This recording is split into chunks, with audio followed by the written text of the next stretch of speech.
ایک شخص ایمان لانے کے بعد حضور کی خدمت میں حاضر ہوا اور کرتا ہے جاہلیت کے زمانے کی دو باتیں ہیں، ایک یاد آتی ہے تو ہنسی نہیں رکتی اور ایک بات یاد آتی ہے تو آنسو نہیں تھمتے۔ کہا وہ کون سی دو باتیں ہیں؟ کہا وہ بات جو یاد آئے تو ہنسی نہیں رکتی وہ یہ ہے کہ میں ایک لمبے سفر پہ گامزن تھا، میں نے سفری معبود پتھر کا بنا ہوا ایک بت بھی اپنے سامان میں باندھ لیا کہ راستے میں پوجا پاٹ بھی چلتی رہے گی، لیکن جب سامان اٹھایا تو سامان بہت بوجھل تھا۔ میں نے سوچا کہ یہ تو میں اپنے ہی معبود کے بوجھ تلے دب کے رہ جاؤں گا، تو میں نے اس کو نکال دیا اور آٹا یا ستو گوندھ کر کے میں نے ایک چھوٹا سا معبود تیار کیا اور اس کو دھوپ میں رکھ کے خشک بھی کر لیا کہ مزید ہلکا پھلکا ہو جائے، اور اس کو اپنے سامان میں اپنے ساتھ رکھ لیا۔ پوجا پاٹ بھی چلتی رہی۔ خیر جو میرا اندازہ سفر تھا تو شاید سفر بھی میں نے اس کے مطابق لیا تھا، لیکن سفر کوئی 2-4 دن اوپر چلا گیا تو شاید سفر ختم ہو گیا۔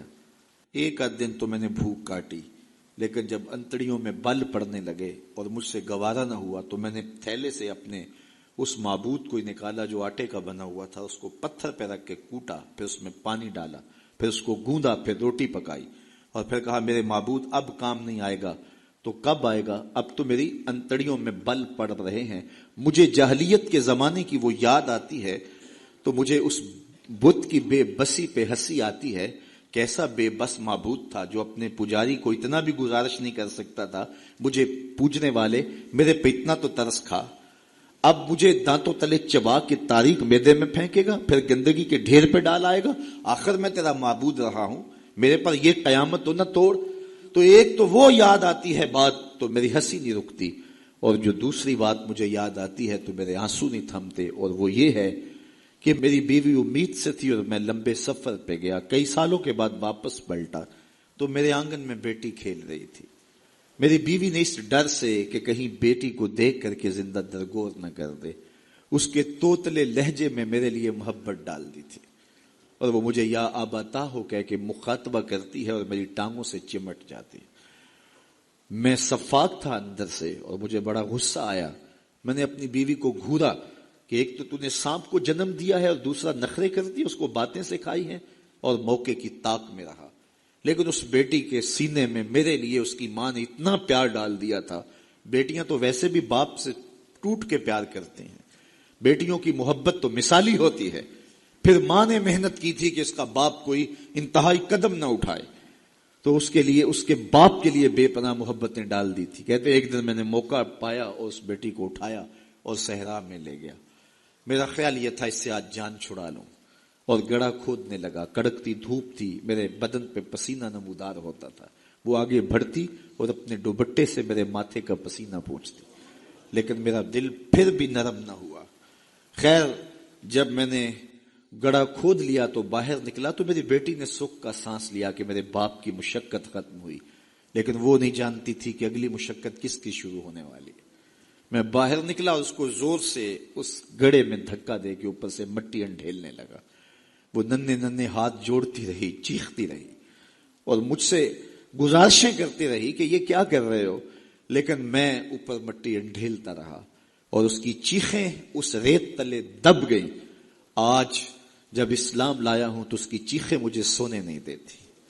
عرب کے ریگزاروں میں دبی ہوئی معصوم بچیوں کے سسکتے آنسو اور اس کی روتی آنکھیں کس کو پکار رہی تھی؟ بیواؤں کی چیخیں فریاد کر کر کے کس کی منتظر تھیں؟ یتیم کس کو ڈھونڈ رہے تھے، کس کے منتظر تھے؟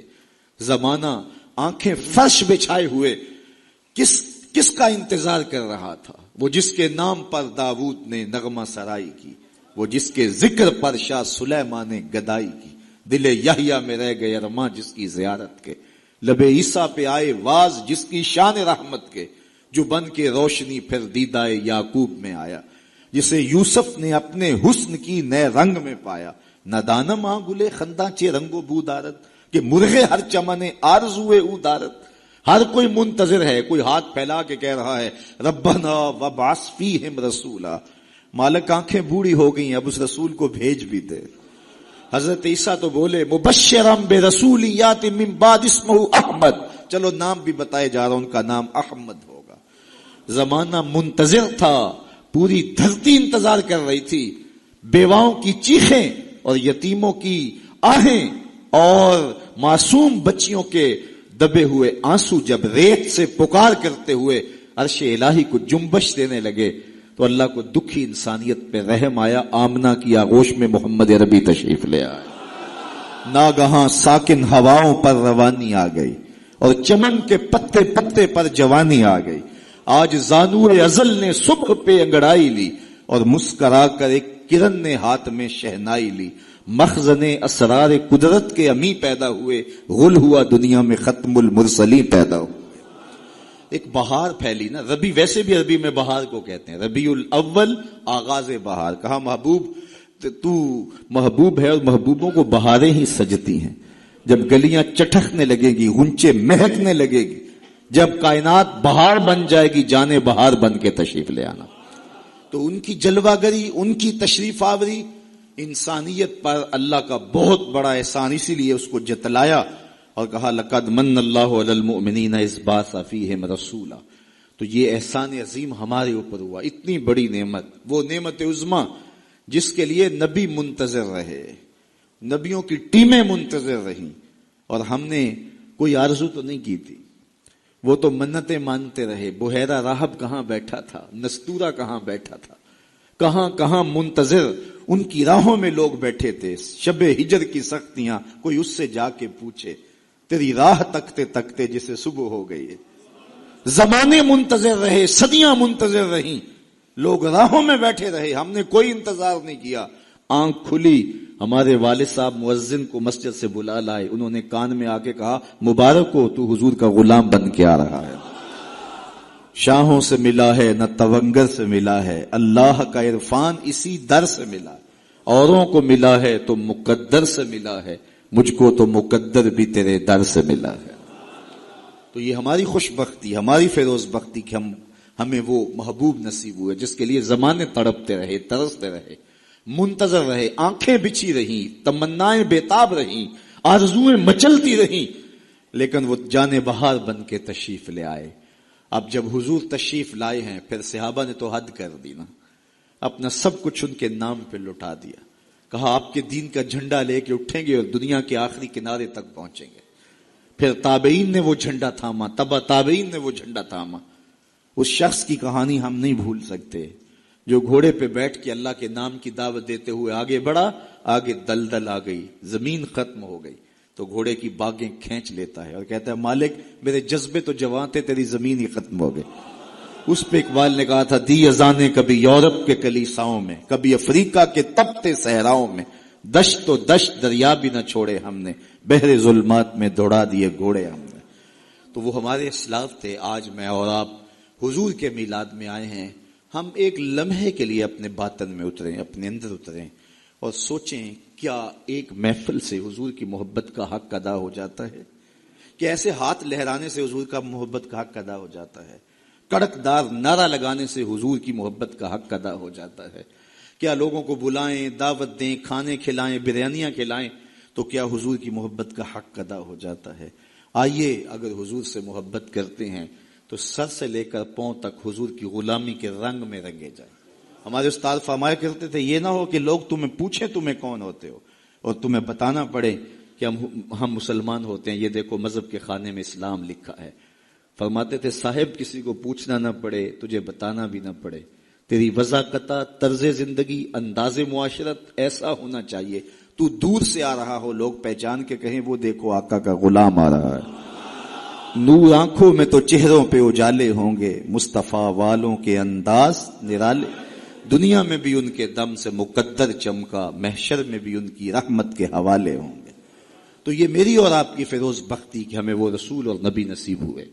تو آئیے اپنی زندگی کی ایک ایک سانس حضور کے نام کر دیں, جیئیں تو حضور کے لیے, مریں تو حضور کے لیے, اور اپنی زندگی کو حضور کی راہوں میں نچھاور کرتے ہیں. ان کے دین کا جھنڈا لے کر کے اٹھیں اور دین کے پیغام کو دنیا تک کے ایک ایک کونے تک پہنچانے کا عزم کریں.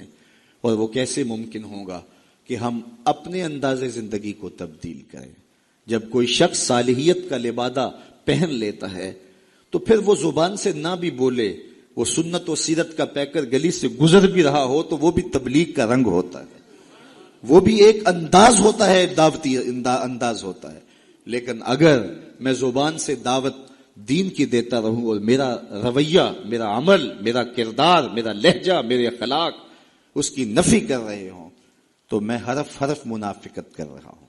اس لیے مجھے اپنے رویے کو، اپنے طرز زندگی کو، اپنے انداز معاشرت کو حضور کی سنت کے سانچے میں ڈھالنا پڑے گا. محمد دی زیارت محمد دے رنگ وچ ٹھگ بازیاں جانے پیارا محمد. اقبال نے کہا تھا چوب نام مصطفیٰ خانم درود از خجالت آب می گردد وجود عشق می گوید کہ اے محکوم غیر سینائے تو از بتا مانند دیر تا نداری از محمد رنگو بو بر زبان خود میالہ نام ہو. تو اس کو پنجابی میں جو ہے وہ قلم توڑ دیا. اللہ اکبر. یاری لا تو پاک نبی سنگ اے پر پوری یاری. ذرا دیکھیے شعر کا حسن دیکھیے، اٹھان دیکھیے. یاری لا تو پاک نبی سنگ اے پر پوری یاری پھر درود قبول ہے تیرا لکھ نہ لو ایک واری.